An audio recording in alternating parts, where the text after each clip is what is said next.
Contrairement aux apparences, ce ne sont pas des fusées, ni des avions, mais des bateaux.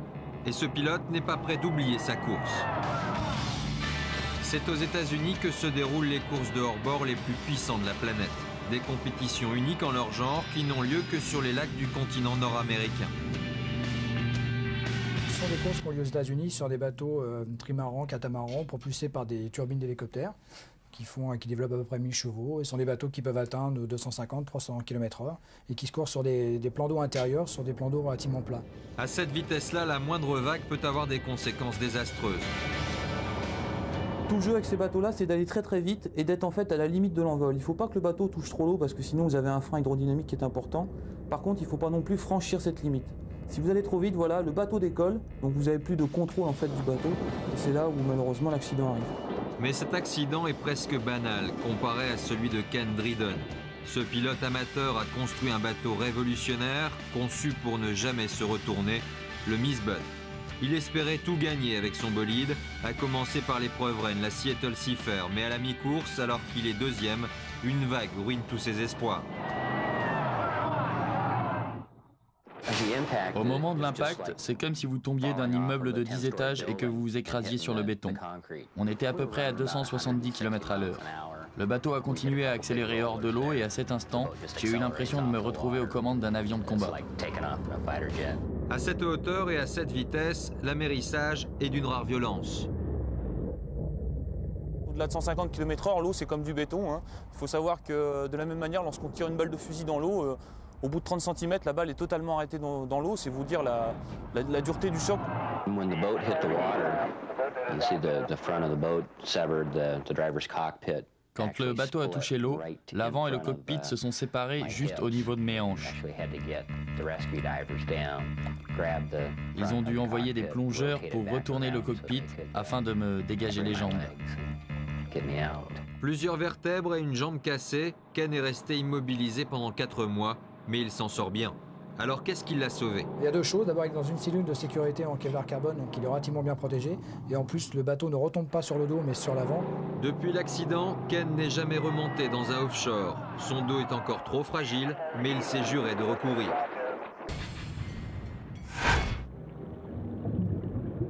Quelle que soit leur taille, les requins ont la terrible réputation de ne jamais lâcher leur proie. Nous sommes ici dans les eaux profondes du golfe du Mexique, un paradis pour la pêche au gros. Après de longues heures d'attente, cet équipage n'espérait pas voir mordre une aussi grosse prise. Quel poisson peut lutter avec autant de puissance? Surprise, au bout de la ligne, un requin taureau d'1,50 m. On dirait qu'il va y avoir un peu d'action ici ce matin. Ouais. Et en plus, c'est filmé. C'est la chance de notre vie à Hollywood. Le requin ne bouge plus, il a vraiment l'air mort. Et pourtant...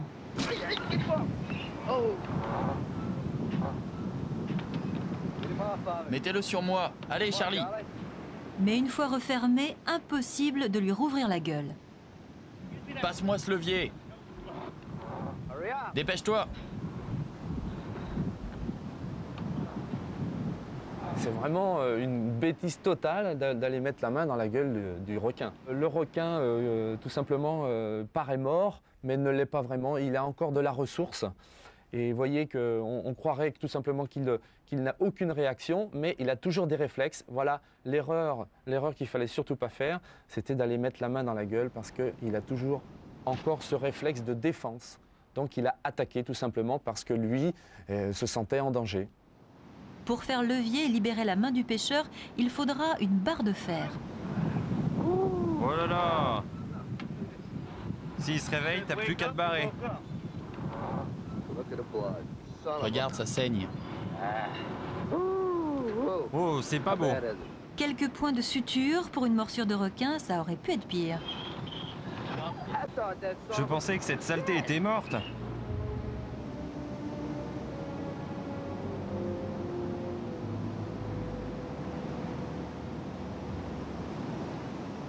On pourrait penser que ce requin a joué la comédie, a simulé l'inactivité, parce qu'effectivement, il est allongé, inerte sur le pont. Il a peut-être perdu connaissance. En tout cas, il est toujours bien vivant, puisqu'il est capable de mordre la main du pêcheur.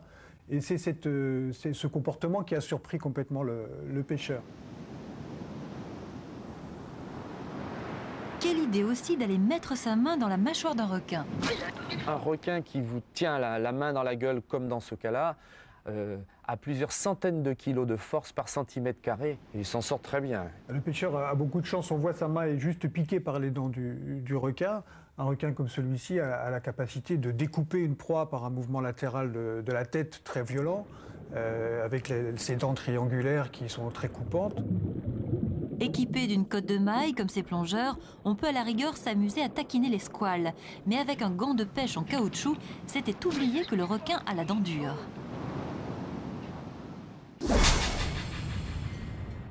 Samedi 10 février 1990, dans un quartier nord de Paris, un bâtiment est en feu. Un homme est coincé à l'intérieur, il n'a plus que quelques secondes pour échapper à l'incendie. Une centaine d'artistes occupent cet immense entrepôt bordant le canal de l'Ourcq. L'immeuble est vétuste et les conditions de sécurité précaires. L'incendie s'est déclaré à cause d'un court-circuit. À quelques centaines de mètres de là, Philippe Vidal entend les premières sirènes. Il enclenche sa caméra, il ne s'attendait pas à enregistrer de telles images. Oui, l'incendie a commencé, je pense, vers 11h. J'étais en train de lire. Je vais à ma fenêtre comme ça pour voir. Et puis je vois vraiment de la fumée qui commence à sortir du toit. Bon, là, j'ai pris mon caméscope, j'ai commencé à filmer. Et puis 1 heure après, 2 heures après, malgré le fait que j'entende les pompiers, le feu s'intensifiait. À un moment, je filmais, je faisais un essai de zoom. Hein, et puis j'ai vu un mec à la fenêtre. Je me dis, oh là là, dis donc, 4e étage, est-ce qu'il peut sauter ? Bon, est-ce que le bassin n'est pas trop profond? S'il saute, il va se faire mal, il va s'engluer. Et en fait, bon, je sais pas, je le vois en train d'agripper la gouttière.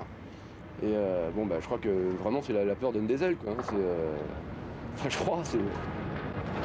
Il y avait une personne qui a signalé sa présence au 4e étage, qui était bloquée, qui n'avait plus de chemin de repli. Et pour nous, sapeurs-pompiers, il n'était pas accessible. Et il était donc avec le feu sur 3 faces, hein, dans son dos et sur les côtés. Donc la seule issue pour lui, pour ne pas être brûlé, c'était de sortir à l'extérieur. Malheureusement, il n'y avait que la fenêtre et la façade nue. Donc c'est pour ça qu'il a utilisé la gouttière pour descendre de quelques mètres.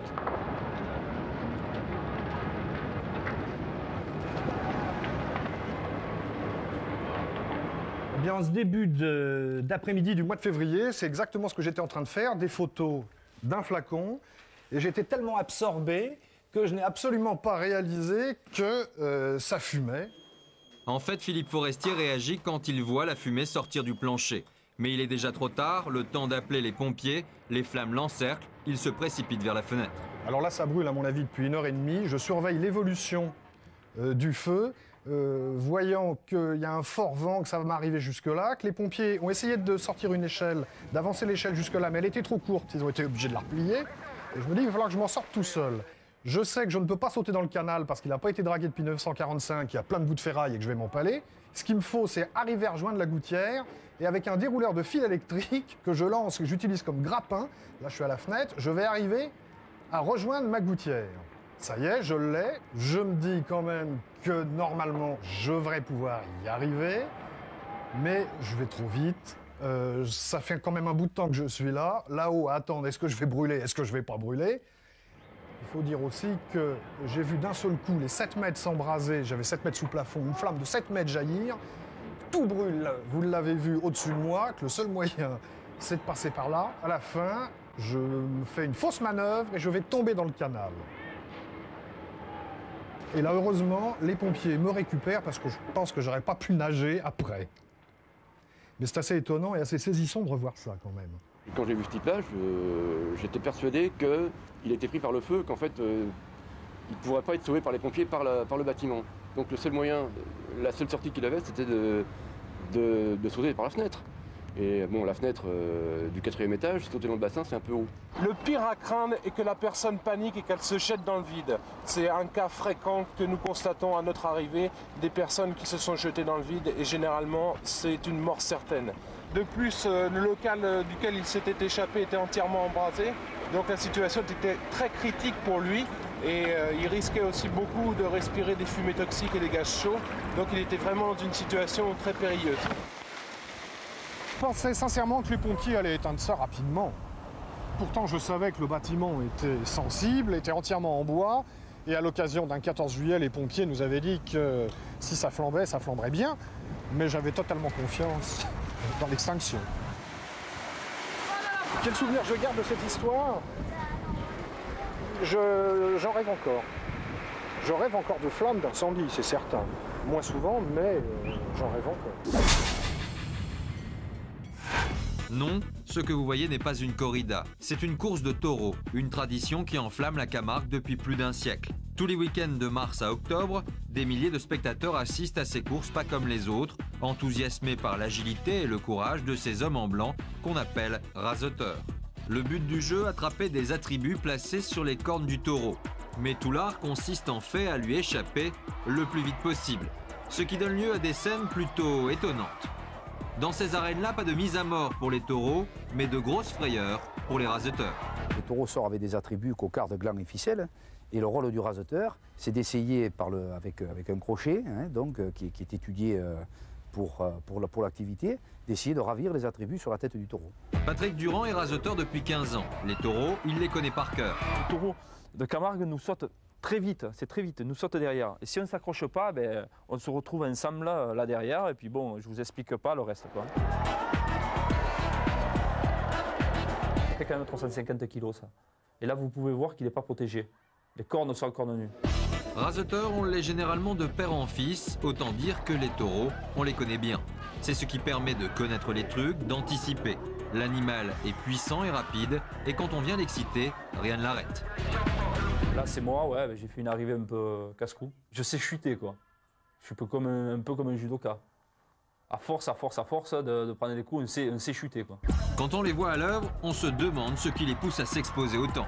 On prend énormément de coups, énormément de chocs sur 8 mois de l'année. Il faut être vraiment passionné et aimer ça pour y retourner. Il arrive pourtant qu'il y ait quelques imprévus. C'est réglementé. N'importe qui ne peut pas s'habiller en blanc et rentrer en piste pour raseter. Il faut quand même une maîtrise, n'importe qui ne peut pas raseter. On ne s'improvise pas raseteur. Raseteur, ce n'est pas un métier, c'est une passion. Ils sont à peine une centaine en France, prêts à tout subir.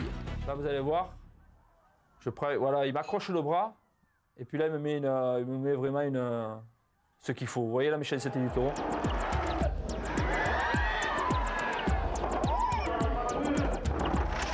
Si c'est pas de moi-même qui passe dessous, il y était encore.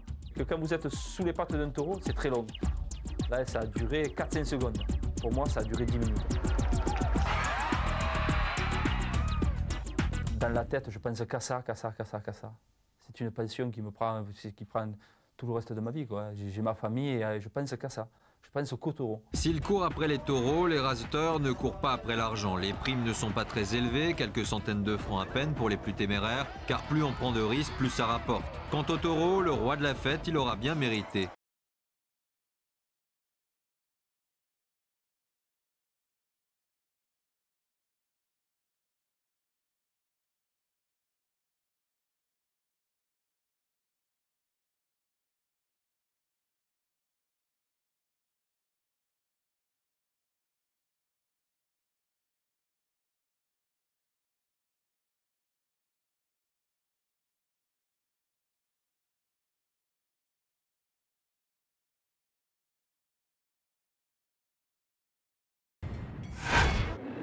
Bon, allez, venez avec moi. Chemise-toi, vous en prenez aussi. Allez, Et zouf, c'est parti pour une petite balade dans Paris. Nous sommes à 6 mois de l'élection présidentielle de mai 81. En prévision de la prochaine campagne, Jacques Chirac part en visite de courtoisie dans Paris, dont il est maire depuis plus de 3 ans. Aujourd'hui, il s'arrête rue Saint-Dominique, dans le 7e arrondissement. Serrer les mains, c'est l'apanage des hommes politiques, ça fait partie de leur travail. Mais Jacques Chirac a gardé de sa Corrèze natale le goût du contact direct avec les gens. plaisir. Vous êtes installé ici? Ah oui. Oh oui. Si les Limousins n'étaient pas à Paris, Paris ne serait pas ce qu'il est. On va continuer de Il a vieilli, mais il n'est pas très jeune. Ah non, il n'est pas jeune, il doit avoir 80 Ça fait plaisir de vous rencontrer ici. Ah bien, je vais m'en faire un petit tour avec votre collègue du fond. Voilà, on fait un tour. Au revoir, monsieur. Ça sent bien bon. Bonjour, monsieur. Bonjour, monsieur. Sortez pas le couteau quand on arrive, là, quand même. Bonjour, monsieur. Ils sont pas méchants. Bonjour, monsieur. Bonjour, monsieur. C'est super, ça sent vraiment bon. Consciencieusement, Jacques Chirac visite tous les commerçants de la rue qui l'ont bien voulu. On leur a demandé 5 minutes avant s'ils étaient d'accord. Vous avez demandé au produit, félicitations. Merci. Au revoir. Coquin. Comment il s'appelle? Vraiment beau. Christophe. Très coquin. Au revoir, là. Merci. Dans 10 minutes, je Pour vais- plein les yeux, nous sommes allés demander à certains d'entre eux le souvenir qu'ils gardent de la visite impromptue de celui qui est aujourd'hui président de la République. Gérard Saget, charcutier, a bien voulu raconter, ainsi que Madame Chipponi qui à l'époque tenait un café rue Saint-Dominique et qui avait des rats dans sa cave. Jusqu'à présent, j'ai jamais eu quoi que ce soit. Mais maintenant, depuis ma transformation, j'ai des rats dans mon café. Des rats. Eh bien, monsieur Chirac, si vous voulez, je vais vous dire d'où ça vient. Mais c'est les égouts. Mais non. Ça vient à l'origine des égouts. Et nous allons prendre des dispositions pour bloquer les égouts. Et j'espère que vous n'en aurez plus. Aujourd'hui, Madame Chipponi a pris sa retraite en Corse, dans son village natal. Nous sommes allés l'y dénicher pour lui montrer ses images. Paris et son bar tabac, c'est de l'histoire ancienne. Pourtant, sa rencontre avec Jacques Chirac l'a beaucoup marqué. Alors là, maintenant, moi, je lui dis, il faut que vous êtes rentré de chez moi. Eh bien, maintenant, vous allez rentrer, je vais vous dire où c'est. Pour les rats. C'était pour les rats. Alors, il est rentré. Vous voyez, il est en train de créer mon nom, lui, parce que il lui a dit. Notez ça. 127 rue Saint-Dominique. 127 rue Saint-Dominique. Les égouts ne sont pas en bon état et les rats commencent à se promener. Il écoute et il note. Là, il fait, ce qu'il ne fait pas toujours, hein, un effort d'écoute. Et d'ailleurs, elle ne lui laisse pas le choix, la dame. Hein. Elle l'embarque. Petit clair, moi, ça faisait du temps si les clients, ils avaient su ça. Vous vous rendez compte que cette femme est quand même absolument prodigieuse, parce que je ne sais pas si vous avez vu tout l'aéropage qu'il y a autour, les photographes, les caméramans, etc. Et elle, comme dirait l'autre, elle ne se laisse pas démonter. Le commissaire m'a dit, où allez-vous, madame? Je dis, monsieur, excusez-moi, j'attends monsieur Chirac. Il est venu, il est ressorti. Alors maintenant, je l'attends, j'ai besoin de lui. Je dis, pourquoi vous parlez comme ça? Il dit, mais vous ne pouvez pas passer. Oh, je dis, ça on verra. Et c'était le commissaire du 7e. Il était peut-être prêt à partir. Hein. Voilà, il lui dit un mot, il se penche vers elle pour établir un contact, peut-être aussi de conclusion. Et je vais vous dire d'où ça vient. Et hop. Et là, on a affaire à quelqu'un qui ne lâche pas le morceau, mais en tout cas, ça crée un vrai échange. Là, il me disait, oui, je vais m'occuper de vous, là. Alors, c'est là que je lui ai dit que j'étais corse. Et après, il m'a embrassé, qu'il a dit qu'il aimait bien les Corses. Oui, un peu de monde. Jean-Marc, Michel, viens voir. Dites-moi, ça sent rudement bon ce que vous faites. Hein. On essaye, On m'avait on dit que essaye. c'était une bonne maison, mais je vois ça de... Et vous croyez à tout le monde? Ah, oui, non, mais je crois ce que je vois. Bonjour, messieurs. Voilà, monsieur le maire. Bonjour, messieurs. Bonjour, messieurs. C'est l'avenir. C'est l'avenir, en effet, Il oui. dit, il voulait lui donner des saucissons, des choses comme ça. Alors, 6 octobre, c'est le début de la choucroute.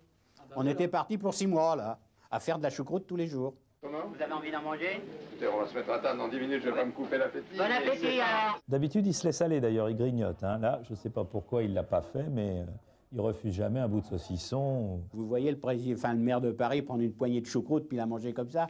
Non, enfin, c'était une histoire de discuter, quoi. Et un service. Faites-moi faire un beau trottoir. Pas mosaïque, hein. Mais en moins, un goudron et sans poussière. Allez, sauvez-vous. J'avais songé. Au revoir. Messieurs. Au revoir, messieurs. Il n'y aurait pas eu le trottoir, j'aurais peut-être rien demandé, c'est tout. Mais il y avait ce problème-là qui me faisait suer, pour pas dire autre chose. Ben là, voilà, Madame Chipolini, là. C'est pas le garçon orgueilleux, ni rien du tout, vous savez, à promettre, tout ça, non. Hein.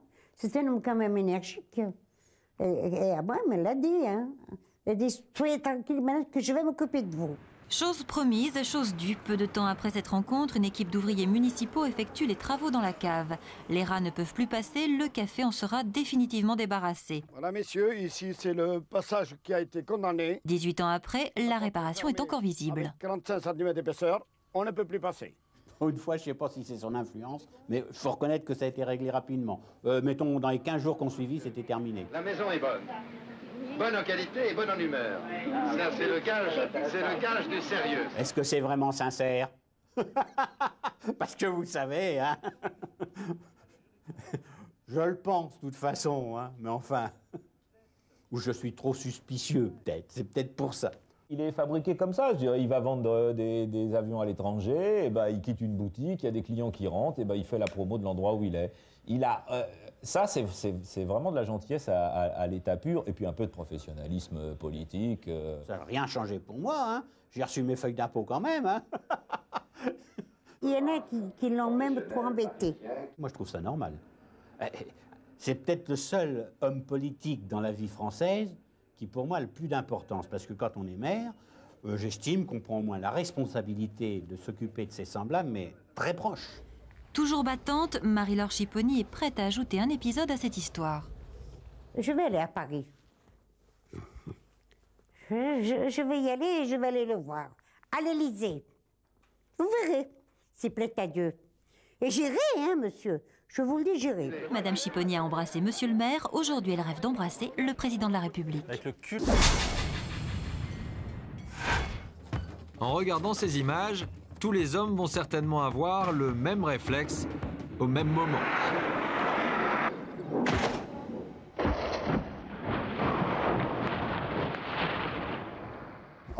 Non, à ce niveau-là, tout va bien, merci. Une jambe cassée et plusieurs côtes fêlées, le pilote autrichien Alexander Reutz se sort miraculeusement de cet accident survenu le 23 novembre dernier en Lettonie pendant la Coupe du Monde de luge. Là, vous pouvez voir que c'est ma luge qui m'a d'abord heurté. Ensuite, je me suis légèrement blessé à l'entrejambe. Heureusement, ce n'était pas trop grave et je m'en suis bien tiré. Grosse faute de pilotage de la part des Autrichiens, une grande vague dans le virage. Les athlètes prennent la pression à la sortie, remontent très haut sur la glace et viennent percuter la casquette ici et qui rabat l'engin et les athlètes dans la piste. Ce qui les sauve, c'est la casquette du virage. Hein, ça permet de ne pas être éjecté de la piste. Heureusement, ils retombent sur la barre de sécurité. Et comme vous pouvez le voir, ils ne sont pas retombés sur la route qui est derrière. Mon partenaire n'a rien eu.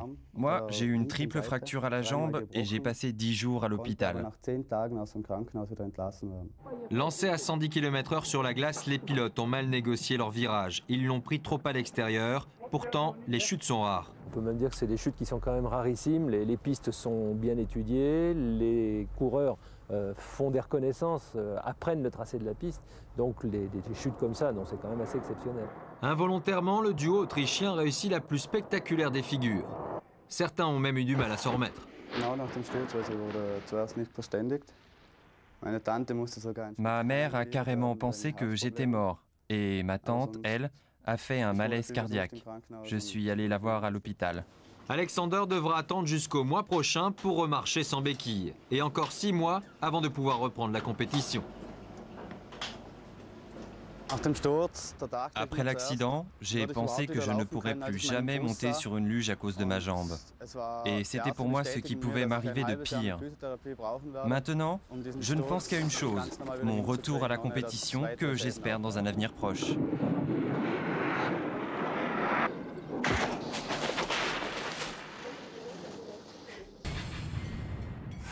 Dresser un animal sauvage n'est jamais sans danger. Ce dresseur semble l'avoir oublié.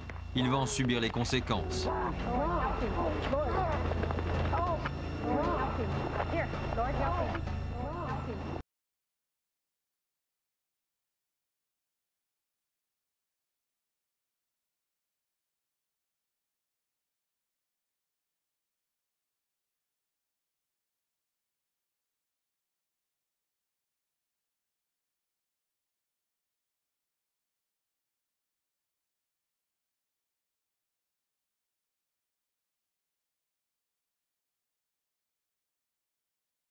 Vous savez, un animal, il est comme nous, il peut avoir mal aux dents. Si ce jour-là, vous lui mettez un coup de bâton sur le nez, justement où il a mal, ben, pom, ça déclenche une agressivité. Et il mord fort. Le dresseur a eu un très très bon réflexe, c'est de faire le mort. Et cette agressivité est tombée très vite, et heureusement pour lui. Et là, après, il y a pratiquement du jeu. C'est où tu es, etc.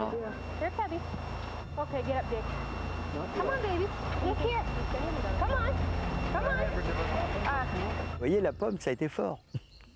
Il dit, mais tiens, mais ouais, une pomme entière, incroyable. Disons, chaque dresseur a ses méthodes. Et moi, je ne veux pas qu'il y ait de contact physique entre un animal qui physiquement est beaucoup plus puissant, qui va se rendre compte que d'une piche nette, il peut faire tomber son dresseur. Et c'est pour ça que vous les entendez dire non, c'est parce qu'ils sont tellement goinfres qu'ils ont de temps en temps, voilà, il lui fait signe de rester à sa place. Sonia Van Andries a été élevée avec des ours. Ses parents étaient dresseurs. À l'âge de 13 ans, elle a été attaquée par un ours. Ça ne l'a pas empêchée de devenir à son tour dresseuse. Oh, ça m'a marqué à vie. J'ai des marques que je garderai toute ma vie. J'en veux pas aux ours. J'en veux surtout à l'être humain qui leur a fait du mal. Je pense que le dresseur se fait attaquer parce que déjà il prend un bout de bois. À mon avis, l'animal n'a pas l'habitude. Il devait peut-être avoir l'habitude d'une toute petite baguette ou un truc tout simple.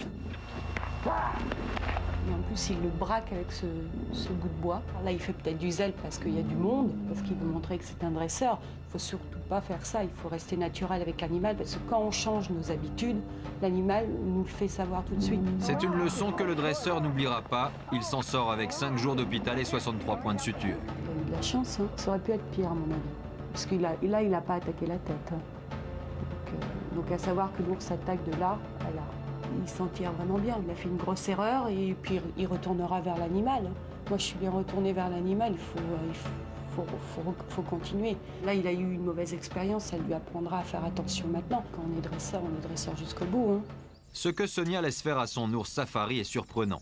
On a des fauves en main. On essaye de faire des animaux le plus possible domestiqués à l'être humain. Non seulement elle le laisse entrer dans la maison comme un chien ou un chat, mais elle laisse son fils de 9 mois jouer avec lui. Tire pas les poils, hein.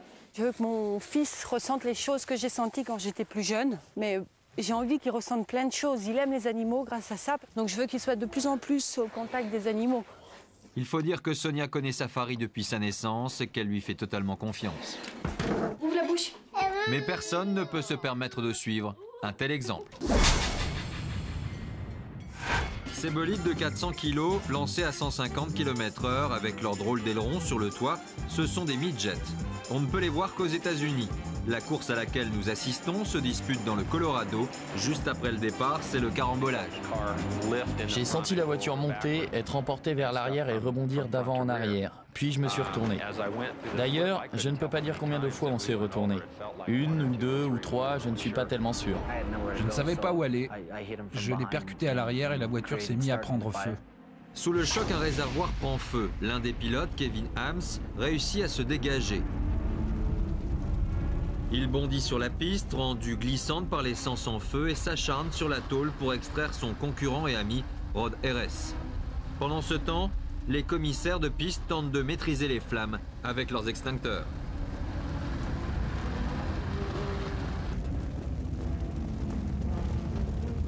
Je me rappelle que j'étais allongé sur le côté et que j'essayais de m'orienter en cherchant le haut et le bas. Et alors, le feu a pris. En pilote expérimenté, Kevin Hams a aussitôt eu le bon réflexe. Ce sont des courses en ovale, en peloton, donc il y a souvent des accrochages, il y a souvent des accidents. Alors l'explosion est impressionnante, mais après le pilote a la chance que la grande mare d'essence qui brûle est en dehors de la voiture. Le plus affolant dans un accident, c'est le feu, parce que surtout à l'époque où moi j'ai eu mon accident, j'étais au centre de 150 litres qui brûlaient, donc en plus à l'époque j'avais pas de casque intégral. Donc instantanément, la première chose qui est brûlée, c'est les paupières et les yeux, on ne voit plus rien. Donc pour essayer de trouver une issue, c'est beaucoup plus dur. Les midgets sont légers, puissants et donc très instables. C'est ce qui explique la présence sur le toit de ces ailerons proéminents. Les ailerons qui sont sur les midgets ont une forme un petit peu bizarre, si je puis dire. Les gros ailerons, ça permet dans un premier temps de plaquer la voiture un petit peu plus au sol, donc une meilleure motricité, mais également leur permet de décrocher, je dirais, dans les appuis, dans les courbes qui se passent quand même à des vitesses relativement élevées. Je pense que Kevin est un héros. Il n'y a pas beaucoup de gens qui risqueraient leur vie pour un ami ou pour quelqu'un d'autre. Un geste rare que Rod n'oubliera jamais.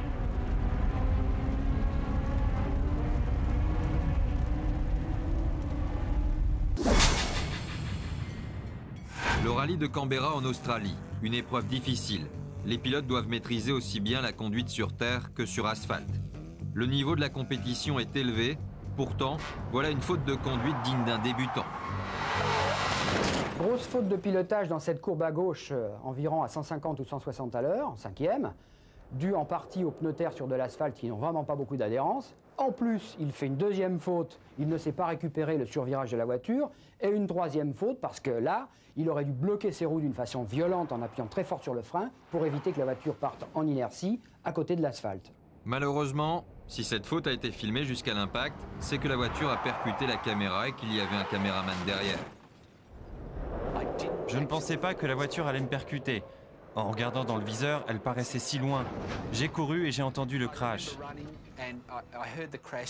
J'ai été projeté en l'air avant de retomber au sol. Après, on m'a interdit de bouger. Je ne savais donc pas si mon dos, ma nuque, ma jambe me faisaient mal. Je pense que c'est arrivé tellement vite que je n'ai pas eu le temps de me soucier de savoir si j'allais mourir ou pas. Personne n'a reproché à Mike Barnett de s'être positionné trop près de la route. Pourtant, les caméramens prennent souvent de gros risques. Oh là là là là. Oh là là. Là, ça a dû faire mal. Ça a dû faire mal. Mais quand on filme comme ça, moi personnellement, j'ai déjà fait beaucoup de rallyes, on a l'œil rivé dans le viseur et il s'en tire vraiment de justesse.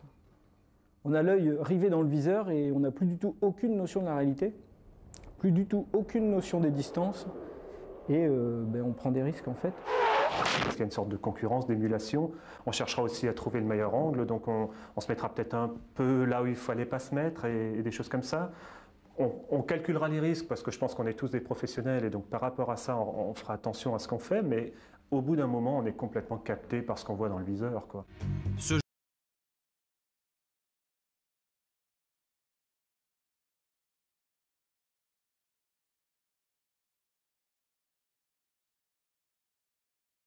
Pas trop large, il commence à zoomer arrière tout doucement pour découvrir la voiture et quand il voit que la voiture s'échappe ici, il va zoomer arrière plus rapidement pour estimer la distance et c'est ce qu'il sauve en fait. J'ai la ferme conviction qu'aucune prise de vue ne vaut une vie. Quand j'y pense, je me dis que j'étais vraiment à une fraction de seconde d'y passer. Caméraman, photographe ou spectateurs, ils veulent les meilleures places pour vivre la course. Ils sont souvent trop près de la route, les pilotes n'ont pas le temps de les voir. On n'a pas d'état d'âme, on est là pour gagner, on a la pression, il y a des enjeux très importants et on a des œillères, comme on dit. Il n'y a qu'une seule préoccupation, aller le plus vite possible, sans s'occuper des éléments extérieurs. Conséquence pour les spectateurs, on ne peut pas les voir et rien ne peut dévier de notre marche vers la victoire, entre guillemets. En France, les organisateurs de rallye tentent de limiter les risques, même s'ils déplorent l'attitude des spectateurs imprudents. Oui, il y a des inconscients. Une voiture qui sort de la route, une vitesse moyenne en rallye est de l'ordre de 90 à 100 km/h. À cette vitesse-là, une voiture déjà parcourt plus de 30 mètres à la seconde. Donc quand il se passe quelque chose à 30 mètres de lui, il n'a qu'une seconde pour réagir. C'est très peu. Mike Barnett n'a eu qu'une jambe cassée. Il l'a échappé belle, mais il a eu la peur de sa vie.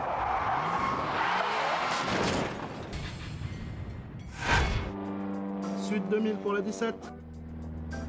Golf 2 fois, autorisé atterrissage 35. Nous sommes sur l'aérodrome de Cannes-Mandelieu. Il y a 10 ans, Pierre-Constantin Veillère, pilote instructeur de renom, vivait une drôle de mésaventure. Aujourd'hui, il se souvient. Nous, on était au point d'attente, là-bas en bout de piste.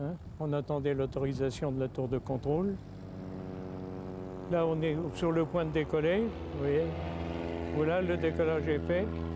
Et quand on est arrivé à 200 pieds, à 60 mètres, on a eu le moteur qui s'est arrêté brutalement. Si brutalement que le pilote n'a pas le temps de faire demi-tour. Marcel Charolais, sur le point de décoller, comprend que l'avion qui le précède a un problème. Quand j'ai vu son avion qui décollait, j'ai vu une fumée derrière. Et il a disparu derrière les bâtiments de l'aérospatiale. Alors je me suis dit, bon, il a une panne de moteur, d'ailleurs il l'a annoncé à la tour, mais la tour n'a pas réagi. Alors j'ai rappelé la tour en disant, l'avion devant moi est en train de se cracher. En fait, il s'est posé en mer. Là, on a encore perdu de l'altitude, il faut donc se préparer à un amérissage forcé. Le plus difficile, c'est d'évaluer la distance de la mer, et puis en même temps, il faut éviter les obstacles comme les planches à voile, les baigneurs, etc. J'étais tranquille, d'ailleurs, mon passager n'a pas eu peur lui non plus, il était très calme. Je me souviens un moment avant l'impact, je lui demandais s'il savait nager, au moins. Un crash facile, oui, facile si on veut, parce que si l'avion s'était retourné, et à ce moment-là, il risquait d'être coincé dans la cabine et descendu jusqu'au fond. Juste ici, là... Pierre Bernard filmait des vacanciers faisant du ski nautique lorsque l'accident s'est produit. Il est le premier à intervenir. Donc en fait, on lâche vite le skieur qui était derrière, on lâche les amarres, on voit le splash de l'avion. Là, on avait évidemment très peur. On voit le pilote et son passager sortir, le passager est juste là. On les voit, donc apparemment ils étaient debout, il n'y avait pas de problème. On envoie un billet cycliste, alors là, stupéfaction, hein, il est juste derrière là, on le voit très, très étonné. Ils arrivent sur le bateau et à ce moment-là, le fameux cycliste nous regarde et voyant la caméra, me dit comme ça, j'espère que c'est pas pour la télé, ma femme n'est pas au courant, elle croit que je fais du vélo. Alors le cycliste est là, voilà. Changer de tenue. Tiens, regarde un peu. Le champion cycliste. Prêt à tout pour reprendre des leçons de pilotage à l'âge de 65 ans, Raymond Moy prétextait sans complexe de longues randonnées à vélo. Ce n'est que tardivement que sa femme découvrira son secret. D'accord, hein. Heureusement que je ne te savais pas là. Hein. Il faisait du vélo, vous savez, depuis tellement longtemps que vraiment, il fallait imaginer ce scénario-là. Hein. Je voulais lui réserver la surprise. Si j'avais réussi à repiloter, je l'aurais emmené du côté de Saint-Malo, Mont-Saint-Michel, Dol de Bretagne, toute la baie du Mont-Saint-Michel qui est magnifique. Et si je n'étais pas apte à recommencer, eh bien, elle n'en aurait rien su. Jamais. Jamais. J'aurais rien dit, jamais. Ce jour-là, je suis revenu en retard, une demi-heure de retard. Alors j'étais obligé de mentir pour la première fois à ma femme, première fois de ma vie. Je lui ai dit que j'avais une panne de dérailleur. J'ai tout fait pour qu'elle ne le sache pas, quoi. Mais c'est-à-dire, vous avez fait quoi? Ben, oui, je n'ai pas mis sur le FR3 le soir. Je me suis bien gardé puisqu'on m'avait dit à l'aéroport que c'était pas ça la télé. On dit boule, catastrophe. Amérissage forcé pour un avion de tourisme, mais il n'y a pas de victimes. Et puis il y avait le journal qui paraissait, il y avait Nice Matin, que je prends tous les jours. Alors je m'étais déjà préparé, enfin j'allais lui dire qu'ils étaient en grève, que les journaux n'avaient pas paru. Mais oui, j'étais fâchée, bien sûr, mais pas très longtemps. Pas très longtemps, parce que j'ai pensé quand même qu'il avait repris son rêve, un grand rêve de jeunesse, ce qu'était l'aviation entière. Il a quand même passé son brevet de pilote à 18 ans. C'était déjà bien. Ça voulait dire qu'il aimait l'aviation. Et la morale de cette histoire, c'est quoi? Ben, qu'il ne faut pas mentir à sa femme. Une semaine par an, cette ville du Nouveau-Mexique est la capitale mondiale de la montgolfière. Tous les amoureux des ballons s'y précipitent. 30 nations sont représentées, 600 concurrents participent aux épreuves. Mais on peut avoir de l'expérience et se faire piéger par le pire des dangers, les fils à haute tension. Il a actionné son brûleur d'air chaud pour remonter, mais la brise l'a déporté vers les lignes à haute tension. Et il y a eu un éclair.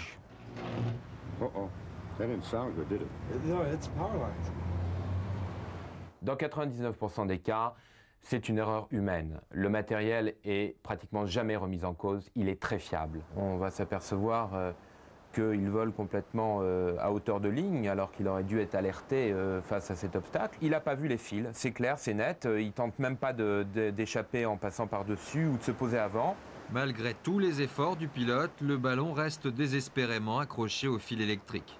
Le pilote a essayé de faire ce qu'il pouvait après le choc en gonflant la montgolfière au maximum pour essayer de passer au-dessus, comme on le voit ici. Il a essayé, il a chauffé, rien à faire, le ballon est coincé dans la ligne. À bord de la nacelle, 2 personnes. Ils doivent attendre les secours suspendus à 10 mètres du sol. Mais soudain...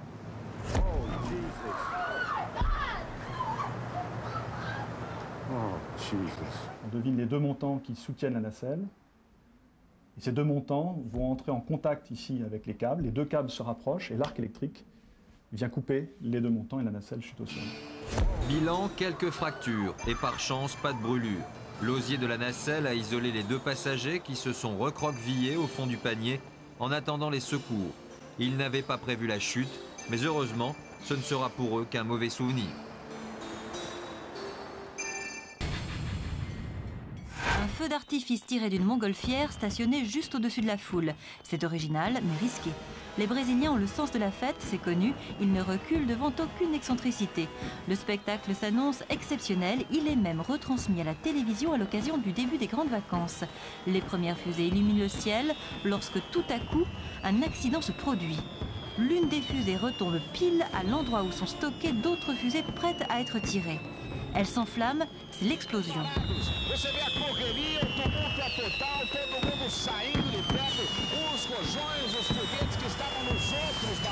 Les spectateurs courent dans tous les sens, tentant d'échapper aux flamèches qui fusent au ras du sol. Le feu gagne encore d'autres fusées, la situation devient incontrôlable. Personne ne s'attendait à un tel bouquet final et la fête a pris fin prématurément dans l'affolement général.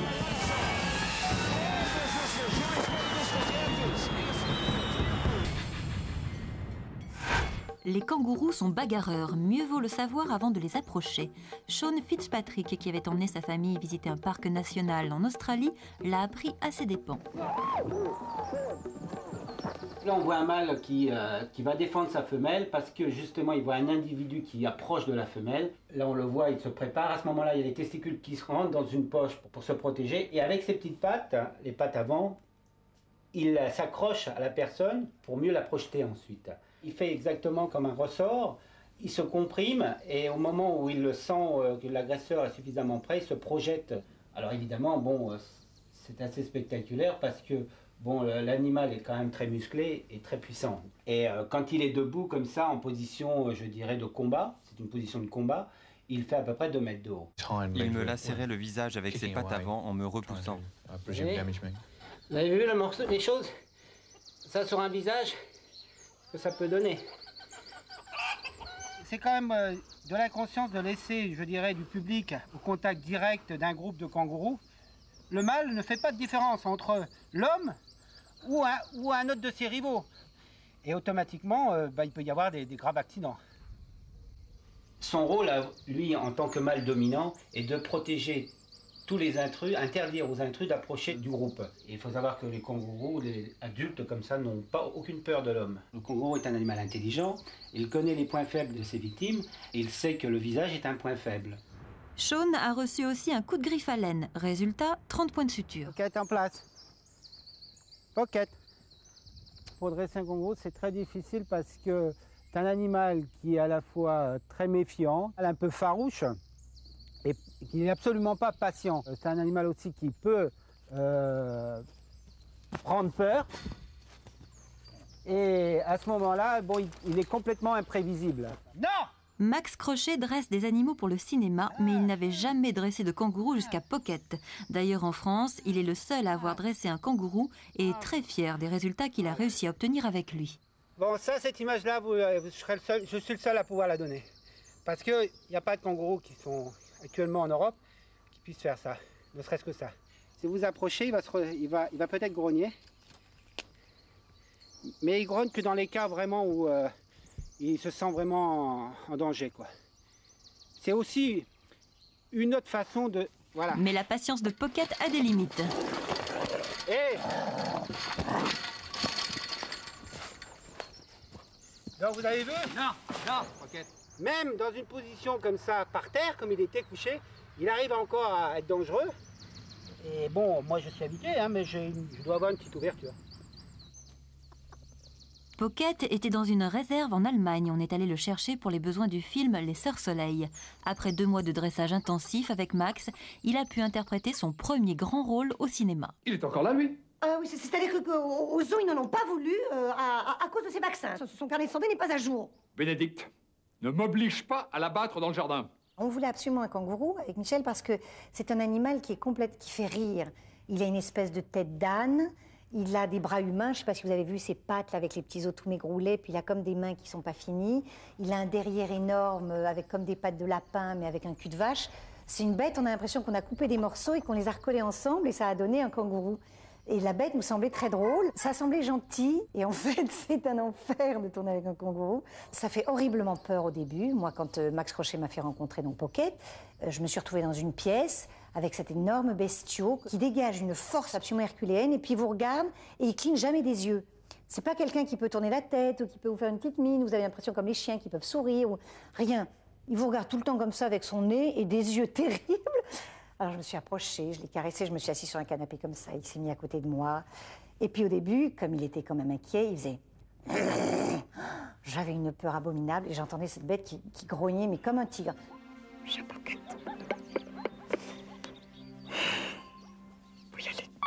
J'étais toute seule dans la voiture et je pouvais avoir aucune protection. Et personne ne pouvait être là pour si jamais il avait un coup d'énervement, qui me fichait une baffe ou n'importe quoi. C'est pas la fois où j'ai le plus peur. Là où j'ai le plus peur, c'est quand on a tourné une scène chez le vétérinaire et il y avait un chien. Et Pocket a eu peur. Alors il tirait sur sa laisse. Et moi je me suis dit, il y a un moment où je vais gicler. Je ne vais pas rester dans le champ et la scène, on ne va pas pouvoir la tourner. La pauvre Hélène Duc qui tenait ce chien était terrorisée parce que le chien se débattait pour aller attaquer le kangourou. Moi je tirais le kangourou, c'était une abomination. C'est là où j'ai le plus peur. C'est un mythe, mais en fait on le connaît très mal. Et moi, le peu que j'ai fait de la connaissance des kangourous, non, j'en aurais pas un chez moi si vous voulez.